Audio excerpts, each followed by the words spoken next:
Hello, everybody, and welcome to 30 Minute Thrive, your go-to podcast for anything and everything HR, powered by MRA, the Management Association. Looking to stay on top of the ever-changing world of HR? MRA has got you covered. We'll be the first to tell you what's hot and what's not. I'm your host, Sophie Bowler, and we are so glad you're here. Now it's time to thrive. Hello, everybody, and welcome to this episode of 30 Minute Thrive.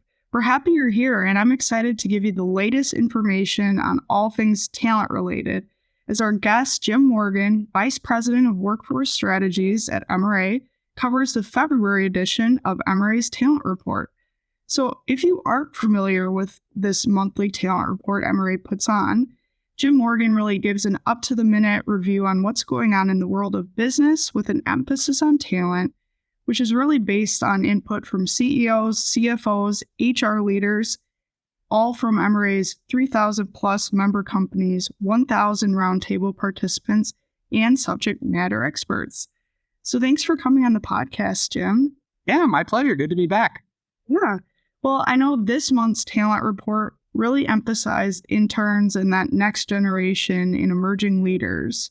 So let's really kick off our conversation with what's happening in the recruiting and retention world. So do you want to start us off with what innovations you're really seeing here? Sure, happy to. It's been an interesting month as we get into the new year, but some of the things people are talking about right now, a lot of this, again, is aimed at the younger audiences.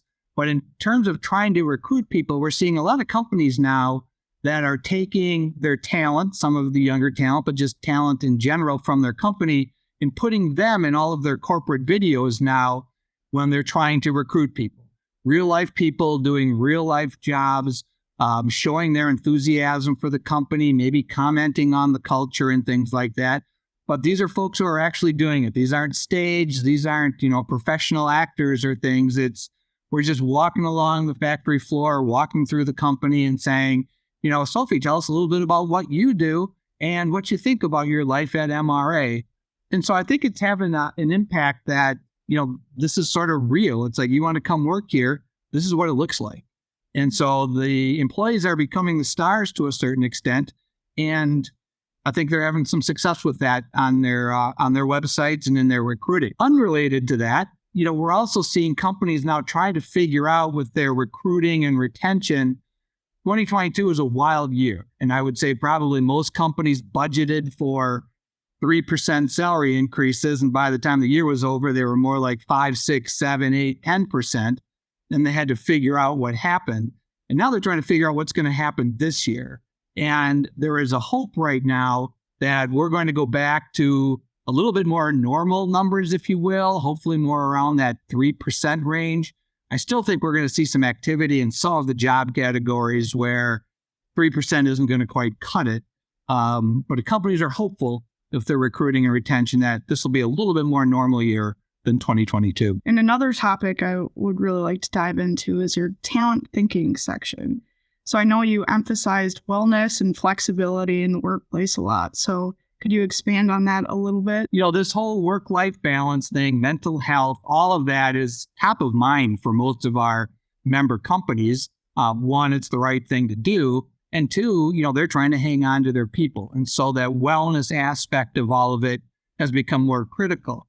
So as a result, they're trying to figure out ways to engage people in wellness. And so, that might mean simple things like, why don't we have more fruit in the office than we do donuts? It's not rocket science, but it's like historically it's always been probably sweets that people have brought in. And so now they're, rather than have them filling up on sugar and things, it's like, let's do something healthy. That's relatively simple.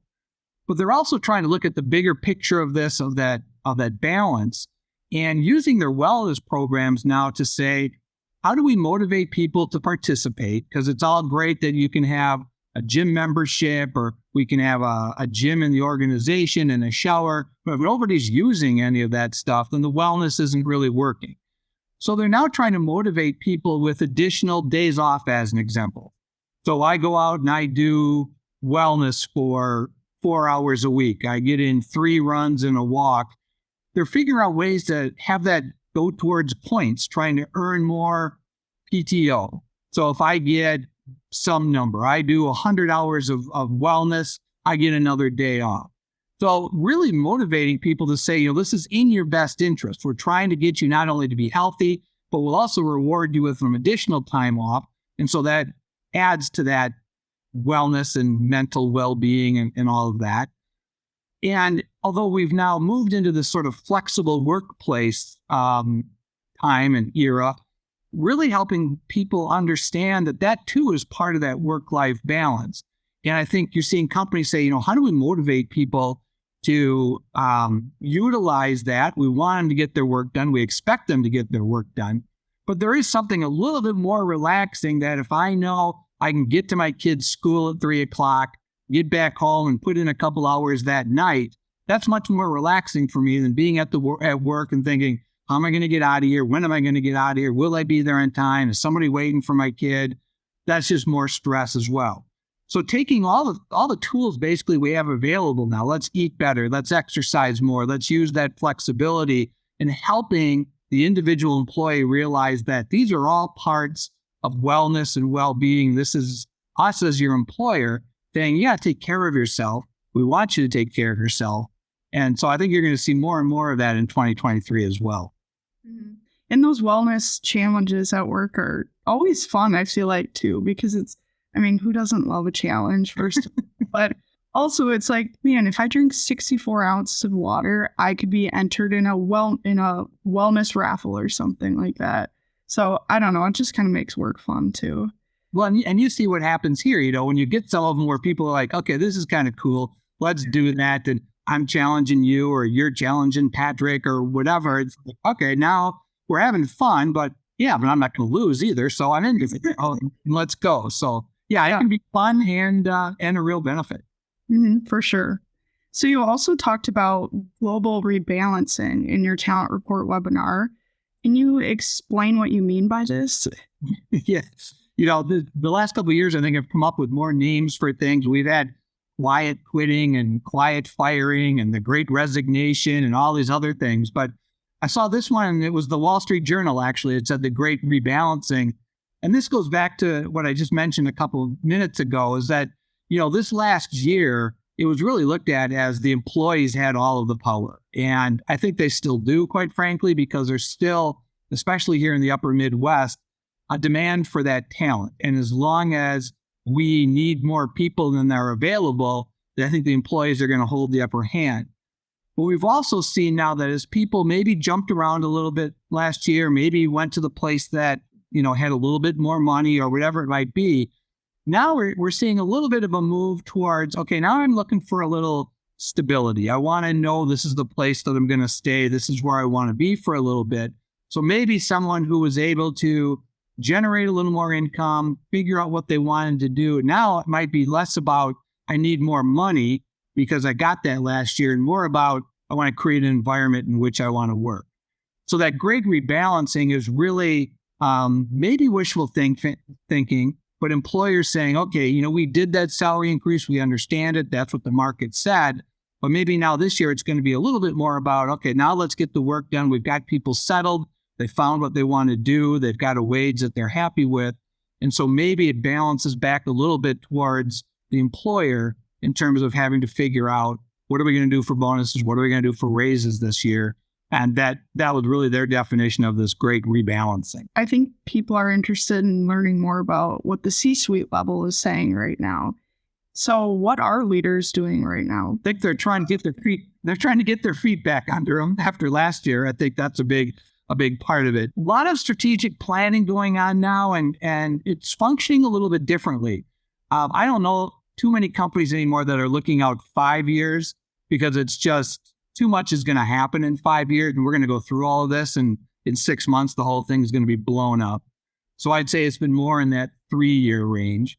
I think there's much more of staying on top of the strategic plan, that we have to come back to this not once a year, but maybe once a quarter or even once a month, to at least touch base to make sure strategically we're staying on target, we're doing what we said we were going to do, and that nothing has happened that has completely thrown our strategic plan for the next 3 years out the window and we need to redo it. So you're seeing a little bit more quicker review of what's happening. Also seeing companies bringing in outsiders more than they have in the past to their strategic planning. And by outsiders, I mean, it might be economists, it might be industry experts, might be some of their customers, their clients, their retailers, their suppliers, and it might even be some of their competition, trying to do mutual, okay, what's happening out there so we can all serve our members a little bit better. What do you need? What do we need? What are you seeing? So they can prepare for supply chain things. They can better understand the talent market. So more so than I've seen in the past, including outside people trying to provide a little bit more light on what might be happening in the market. And then we're seeing a lot more of the emerging leaders engaged in strategic planning. So it's companies saying, Sophie's an up-and-comer. She seems to understand what's going on in the industry. This is an opportunity for us to utilize her and let her be another voice in the room, maybe from a new employee perspective, from your social media expertise perspective, just from a young person's point of view. So giving them a chance, one, to engage more in the strategic planning, that's good for everybody. But two, showing that the company is interested in you, giving you an opportunity to have more chances to see what's on the game plan and what's coming up. So that's a little bit different too, that just seeing more engagement from people as we go through that. Absolutely. And we saw Courtney Lamers was on the podcast about a week ago, and she talked about how important it is to give interns that meaningful work and even involve them in some strategic planning and not just, obviously the office work comes along with it and filing papers and stuff, but it's going to mean a lot to the interns if they're involved in a big project and one that's going to help the company too. So, yeah. So a couple other things we're hearing from them. One, still keeping an eye on compliance. I mean, that's always what's going on legislatively, what bills and rules might be passed that might affect them. Legislation around pay transparency. There's been a lot in the news lately about non-competes, employee leave. All of those things are, obviously important to companies. And so CEOs and CFOs and CHROs are all keeping an eye on that. And then lastly, I think they're still looking at everything that happened in 2022, supply chain related issues, talent shortages, all those things that have been there. Nothing has really gone away, hoping it's been smoothed out a little bit. But all of the uncertainty that continues to exist in politics and world events, that's still on people's minds, and it's still not gone. And so there's all these things in the back of, I think, every CEO's mind that says, boy, I still got to worry, what if this happens, that we might be in some trouble. So there's still a lot going on out there. Oh, for sure. So you also cover some of the HR strategies, new strategies that you've been seeing. So for February, what are some of the top creative HR strategies that you've seen? One of the big shifts that's happened is, companies now have HR information systems. They've contracted with a vendor that gives them all kinds of information, not just around here's how to deliver a paycheck to people, but tracking, days out and for what purposes, absentee rates, turnover rates, all this. They've got all of this data now.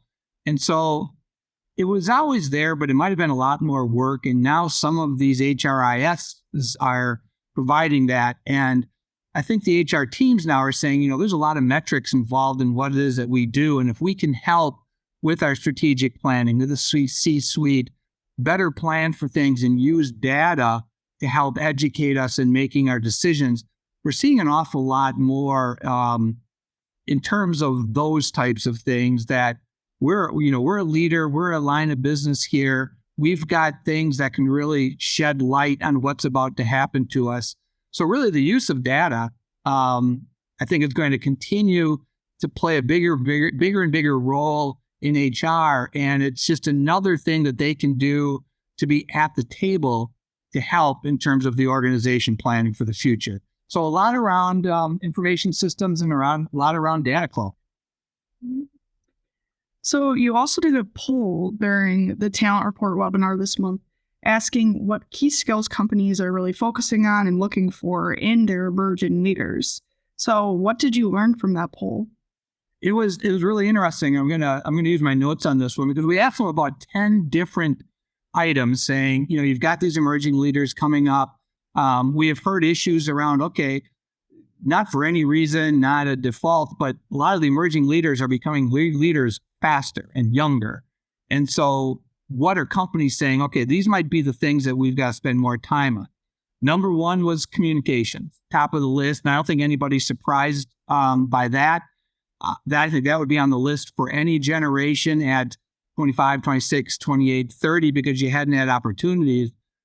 But I think it's also more complicated now because with the 4 generations we have in the workplace, I'm guessing the way that I want to receive my communications may not look anything like the way that you want to receive them and the way that you interact. And so how do we as an organization help you figure out what other people want, but take what it is that and say, hey, maybe this is a better way of doing it than we traditionally have done. So I think the communications has gotten more complicated because we have so many different ways that we can commute now. Relationship building was another big one. And I think, again, that's just you haven't had time, and again, the relationships have gotten more complicated because now you have 30-year-olds that are supervising 40-year-olds, 50-year-olds, 60-year-olds. Not like that hasn't always happened, but I think it's more frequent now. And so you've got to figure out how do you interact with one of your peers that you now supervise and maybe me who you now supervise. And what does that look like and how am I effective in what I'm doing? So I think those first 2 especially are part of just a changing world. Next couple, conflict management, critical thinking, decision-making, all of those would probably be on anybody's list. The conflict management one, I think, is interesting because we are hearing from some more seasoned HR people that you may not have been in as many conflict management situations in the first 22, 3, 4 years of your life as others were. One of the things we learned and talked about last time was the incredible drop in the number of teenagers who have jobs while they're teenagers. And it was funny because I was joking a month ago, like, okay, I had a paper out when I was 12 or 13 years old.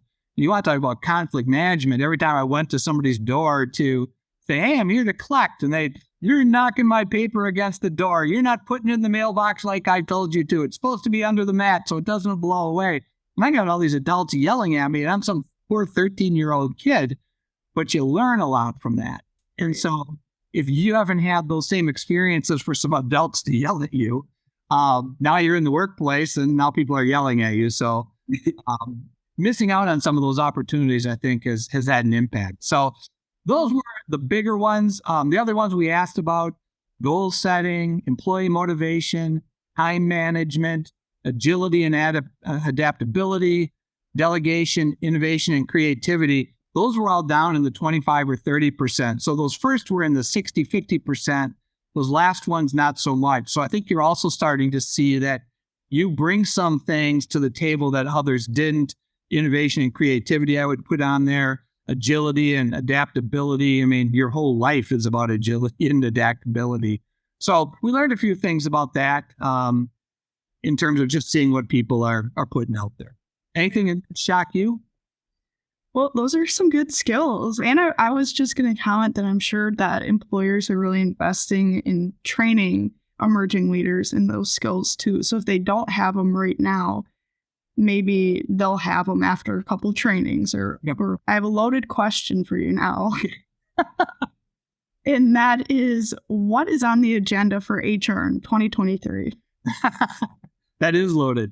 I was just doing some research on this because I host a number of roundtables, and we always start the year trying to talk about, what are the plans and all that, which has always been nice, but I'm never quite sure, we get to things. So I did some research on this one, looking at a variety of different sources and some of the SHRMs, and Forbes magazine and CEO magazine and different HR magazines to just say, what are they all saying are the trends for 2023? So a month from now, I'm going to have some great answers to these, but I'm going to throw them out to your audience today to say, this is what everybody else says you're going to be working on in 2023. And I'm going to put it to my roundtable saying, agree or disagree. Is this really what's on your agenda or not? And I'll have some of that in a month. But this is what made the top 10 list. Employee well-being is a human imperative. We talked about wellness at the beginning. I think that one will be there. Skills-based hiring is on the rise as companies recruit for potential rather than degrees. So I'm interested to see if they're looking at resumes and doing interviews around things you tell me you're capable of doing versus, hey, I've got a bachelor's degree from UW-La Crosse in marketing and business, just to check with the HR people and see if that's what they're doing. The future of work is flexibility for all employees. That's been on everybody's mind, so we'll see what they say there. Hybrid learning will force companies to reinvent their brick and mortar corporate academies, really aimed at the learning and development. We may not have the luxury of everybody being in the classroom learning together, so we'll see what strategies they have for that. ESG reporting will expand beyond compliance to attract talent.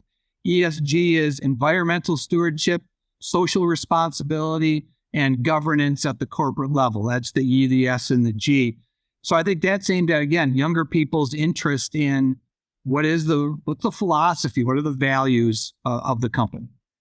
Human skills are the new hard skills for the future of work. The soft skills were always, can you get along with others? Do you have that decision making? Those are now being said, those are the hard skills. They got to be able to do these things. This is what matters. Hybrid work is here to stay, and success starts with defining it. I agree with both parts of that. And I think we're swinging this pendulum back and forth on the hybrid that everybody went home, and then we kind of looked at it and we were trying to say, well, maybe everybody should come back, and then we ended up somewhere in the middle, but we got to be clear. So we'll see what that one has. Number 8, the future of the office will be to bring the off-site vibe on site. And I'm hearing companies now talk about, we've got to be a magnet for where people want to go. We don't have to force anybody to come back. We got to create a vibe at the office that you're getting up thinking, well, I could stay home and just work from here, or I could go in and I don't know what it is. Oh, I'm going to miss that one meeting about whatever. Oh, this is pizza day. We're going to do this. Oh, this is the day that we're getting a briefing on what's happening and with whatever. So we're going to have to work to make this the place that you want to be. Number 9, humans and bots create a new blended workforce. You're seeing more and more bots on websites, people being able to ask questions. So where's that line between what the bot does and what the human does? And then number 10, HR burnout is a crisis that needs to be addressed. And especially in my HR roundtables, I'm guessing where you get 100% agreement on that one. These last 3 years have really taken their toll on some people. So that's the top 10 list there. I don't know if anything there was exciting to you, but we'll have answers in a month. So. Oh, yeah. Well, wow. You just told us exactly what 2023 is going to look like. Well, I think that was a good answer to the question. Well, I'll let you know if the 40 or 50 HR people and some of the CEOs that I've got agree with what the list is. Yeah. About 30 days. Good. I'm looking forward to it. So just as we kind of wrap up here, could you give us a little sneak peek on what March's talent report will look like, or the topics you're going to be discussing? Yeah, I've got the pleasure of having Kate Walker on in March, and she's our Vice President of Learning and Development and Organizational Development. So we're going to be talking about what's new in those two fields, what's going on at MRA, what is the training. We're sort of a barometer for that. We know what people are demanding, and as a result, we can share that. And a lot of the things we talked about today about, what are we trying to teach our emerging leaders? That'll be on the docket. What are companies requesting from us in terms of organizational development? We'll be talking about that with her. And we're also going to be asking for her insights on how is just the training and learning changing. We just had one of the things on my top 10 list was the brick and mortar corporate academies.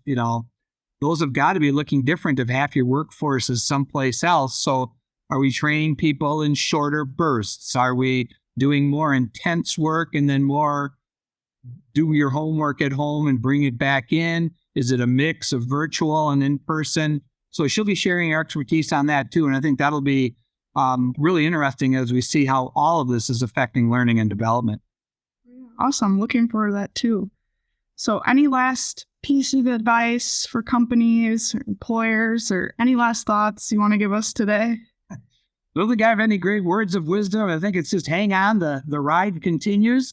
And hopefully 2023 will show us a little bit more stability, but it won't be boring. I can promise you that.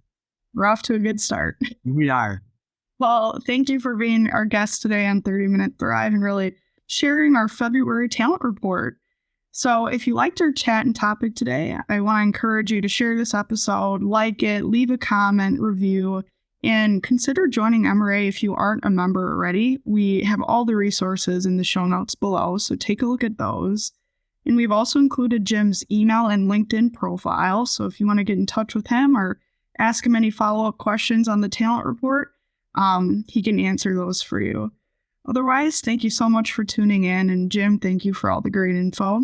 It was my pleasure. We will see you next week. And that wraps up our content for this episode. Be sure to reference the show notes where you can sign up to connect for more podcast updates. Check out other MRA episodes on your favorite podcast platform. And as always, make sure to follow MRA's 30 Minute Thrive so you don't miss out. Thanks for tuning in, and we'll see you next Wednesday to carry on the HR conversation.